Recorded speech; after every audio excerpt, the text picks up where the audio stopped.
Assalamu alaikum warahmatullahi wabarakatuh. Ashama akkam jirtu hordoftoota chaanalii YouTube Abdul Appe. Barnoonni har'aa kun isin bahuu hin qabu sirriitti hordofuu qabdu barnoota haalaan barbaachisaadha.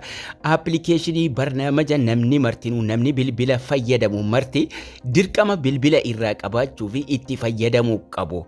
Yeroon ka teekinooloojiitii wantoota hunda kan nuuf salphise aappii baay'ee bareedaa ta'e aappii namni hundi bilbila irraa qabaachuu fi itti fayyadamuu qabu tokkoon isinii qabadhee dhufe. Aappiin kun maal akka ta'e waliin ilaalla. Obboleeyyan chaanaalii kanaaf haaraa taatan sabiskiraayibii, laayikii, sheerii hiriyoota keessaniif gochuun haga xumura barnoota kanaatti na waliin turaa isiniin jecha laayikiin faa sakandii xiqqoo isinitti fudhata. Akkasuma yaada keessan gaaffii qabannaanis koomentii jala kaayaa isiniin jedha. Play Store irra seenuudhaan aappii kana isinitti agarsiisu jalqaba aappiin kun maal akka ta'e aappii kana dhumarra isinitti agarsiisa osoo hin taane jalqaba irratti isinitti agarsiiseen eegala. Aappiin kun chatbot AI jettanii yeroo sarchii gootan haala kanaan isinii baasa. Chatbot baay'ee bareedaa keessattuu biizinasiitti hojjechuuf hojii adda addaatiif baay'ee isin gargaara. Chatbot kana ka jedhu kana isa kanatu keessaa bareedaadha. Isa profaayiliin isaa ifee jiru kana irra tuqachuudhaan appilikeeshinii kana gadi buufattu. Appilikeeshinii kana gadi buufachuun haala kamiin itti fayyadamna isa jedhu irratti isinitti agarsiisa. Aappii baay'ee barbaachisaa ta'edha. Chatbotii kana yeroo bannee irra seennu haala kana welcome to chatbot AI nuun jedha. Gara fuula duraa deemuudhaan faayidaa isaa waliin haa ilaallu. Mee warri laayikii hin tuqne laayikii godha. Akkasuma warri haaraa taatanis yaadadhaati sabiskiraayibii gurraattii sana tuquun dagatinaa isiniin jedha. Haala kanaan nuu bana alloo ka jedhu tuquudhaan gubbaatti chatbot AI nuun jedhee nuuf bana. Hi, you can ask me anything jedha. Kana jechuun waan feete na gaafachuu dandeessaa jedha aappiin kuni. Jala isaatti I suggest you some topic you can ask me jedhe mata duree adda addaa qaba. Biizinasii yoo barbaadan, advertaayizii yoo barbaadan, dhimmoota adda addaa irratti mata duree adda addaa qaba. Mee mata duree gara biizinasii akkamitti itti hojjenna aappii kanaan isa jedhutti darbuu keenyaan dura akkamitti biizinasiif ta'a isa jedhutti darbuu keenyaan dura mee as bakka lafa duwwaa kana irratti wantoota tokko barreessuudhaan akka inni deebii sirrii nuuf kennu waliin haa ilaallu. Fakkeenyaaf warra kaalkuleeshinii hisaabii fa'aa itti hojjechuu barbaadu mee sanarraa haa eegallu. Lakkoofsa ta'een itti barreessaara. Lakkoofsa ta'e itti barreessuudhaan haala kamiin akka wanni sun solvi godhamu isiniif fidee lafa isiniif kaa'aa jechuudha. Barreeffama walii waan maraa wajjin jechuudha. Keessattuu warra waa kaalkuleet waa hisaabuu barbaadaniif solvi waan jedhu kaa'een braakettiidhaan waan maraan hisaabii tokko itti kenne. Sanaan booda xiyya kanatu hina.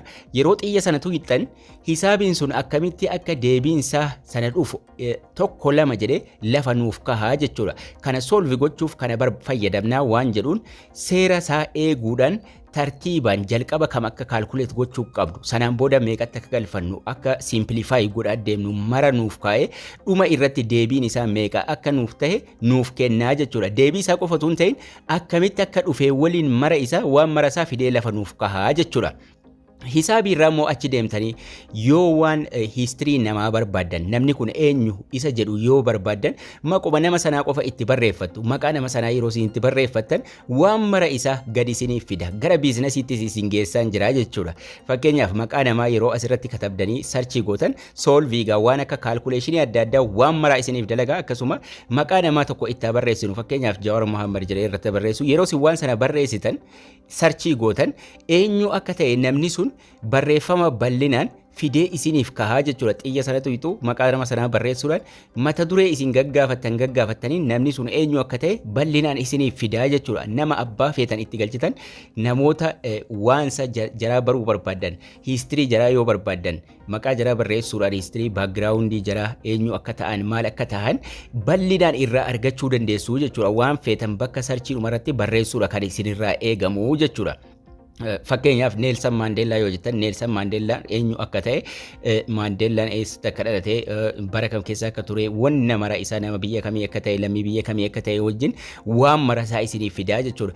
Namarraa immoo gara biraa yeroo deemtanis akkasuma gara heelziitiin gara fayyaatiin waan aafiyaatiin wanni kun maali jettaniituma irratti barreessitu. Wama xiqqoo isii irratti barreessitu jechuudha. Yeroo isin barreessitan waan sana guutuu isaa isiniif fidee dhufa. Sanaan booda kooppii godhachuudhaan yoo afaan tiraansleet gochuu barbaadan tiraansleet gootuu jechuudha.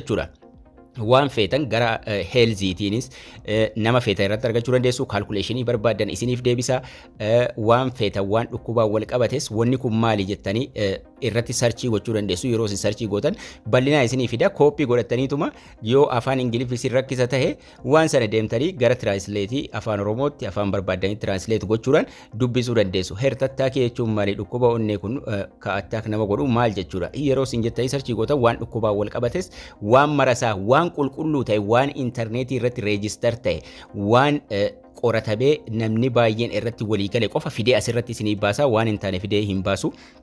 Gara biizinasiitiinis yeroo deemnu biizinasa fakkeenyaaf biizinasa hojjechuu barbaadan itti galchuudhaan aayidiyaa gaafachuu ni dandeessu. Fakkeenyaaf onlaayinii irraa maallaqni akkamitti dalagamaa how to make money online waan jedhu itti barreessuudhaan sarchii gootu. Yeroo isin sarchii gootan karaa meeqaan akka inni godhamuu danda'amu akka inni hojjetamuu danda'amu bal'inaan fidee lafa isinii kaa'a. Onlaayiniidhaan maallaqa argachuuf haganni isinii banutti ni eegdu how to make money online kunoo fidee baase naxibii pooyintii 5 fidee nuu baase qabxii 5 fidee nuu baasa. Onlaayinii irraa maallaqa argachuuf aappii kana fayyadamii websaayitii kanarra seenii akkana godhii waan jedhu haala nuti ittiin irraa argachuu dandeenyullee bal'inaan waan inni nuu kenne 5 kana mata duree 5 kana keessa fudhachuudhaan isa immoo bal'inaan ilaaltu biloogii banadhu yuutuubii irraa websaayitii irraa aappii kanarraa waan jedhu mara isaa pooyintii sana isiniif kennaa jechuudha. Fakkeenyaaf ammallee isiniif dabalu appilikeeshinii maallaqa kaffalan application that pays money waan jedhu sarchii gootu. Yeroo isin sarchii gootan appilikeeshinii maallaqa kaffaluu danda'u ka dhugaa ka kijibaa namni babarsiise osoo hin ta'in ka dhugaadhaan maallaqa kaffaluu danda'u san fidee isiniif tarreessaa jechuudha. Appilikeeshiniin kana jedhamu appilikeeshiniin akkas jedhamu kan maallaqa ofirii isin godhu isinii kaffaluu danda'u yoo irra dalaydanii wantoota akkasiiti jedhee mata duree haala kanaan fidee qabxii torbanaaf kaa'e. Qabxiin torban kana keessaa ka barbaadan irra seenuudhaan bal'inaan ilaalachuu dandeessu. Yoo afaanichi isin rakkise kooppii godhattu jechuudha. Mata duree isin sarchii gootan marti isaa hiistirii keessa isiniif ta'a. Yeroo barbaadanitti itti deebitanii itti fayyadamuu dandeessu jechuudha. Hisaabii maatimaatiksii isiniif dalagaa akkasuma waan namaa infoormeeshinii namaa barbaadan argachuu dandeessu. Dabalataan waan onlaayinii irraa akkamitti akka dhugaan maallaqa dalagan irraa argachuu dandeessu. Waan baay'ee aappii maallaqa sirriitti dhugaan kaffalu irraa argachuu dandeessu.